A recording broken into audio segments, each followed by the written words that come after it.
күнімді ғылыми жобамның зерттеу барысында ауылдық емхананың еркін дәрігерінен сұхбат алуға кеттік.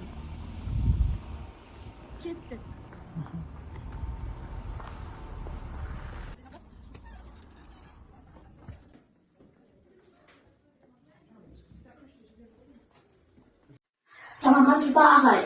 Саламатсыз ба? Мен 4-ші А сынып оқушысы Болат Айзеремін.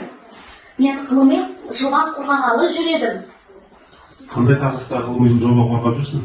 Менің ғылыми жобамның басты тақырыбы бал арасының табиғаттағы және адам өміріне маңызы жайында. Ғылыми жоба қорғағалы жүредім. Қандай сұрақтар бойынша келдің? Мен сізге бал арасының және табиғаттағы адам өміріне маңызы жайында сұхбат алуға келдім. Жақсы тақырып таңдаған екенсіз. Сұрақтарыңды қоя бер. Жақсы, бірінші сұраққа көшейік. Ағай, балдың адам ағзасына жалпы қандай пайдасы бар? Жалпы балдың адам ағзасына пайдасы өте көп.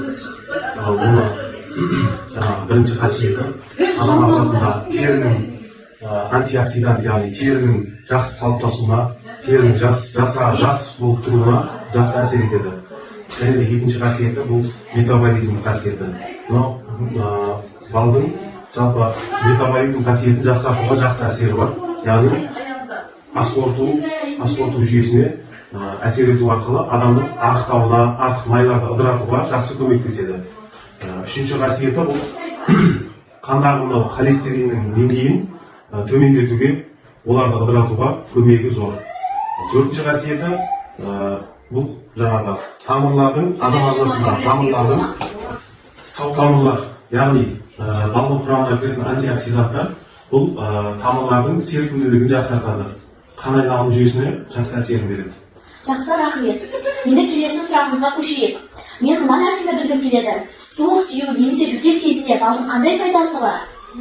Балдың құрамы қанға және де жасушаларға әсер ететін, тез сіңетін көмірсулар, және де белоктар, протеиндер, минералды тұздар, калий, кальций, магний деген элементтерге бай болғандықтан, бұның барлығы адам организмінде иммунитетті көтеруге жақсы әсерін береді. Жақсы, рахмет. Ағай, енді осы сұраққа көшейік. Балды шамадан тыс, яғни көп жесе, адам ағзасына зияны бар ма? Балдың жаңағы құрамындағы витаминдердің, және де глюкоза, фруктоза, сахароза деген элементтердің болуына байланысты, оны шамадан тыс жеу қандағы қан деңгейінің көтерілуіне, және де қанның қоюлануына, және де витаминдердің гипервитаминоз ауруына алып келуі мүмкін. Жақсы, рахмет. Ал мына нәрсені білгім келеді. Балды балаларға қай жастан бастап беруге болады? Жалпы балды 2 жастан бастап берген дұрыс балаларға.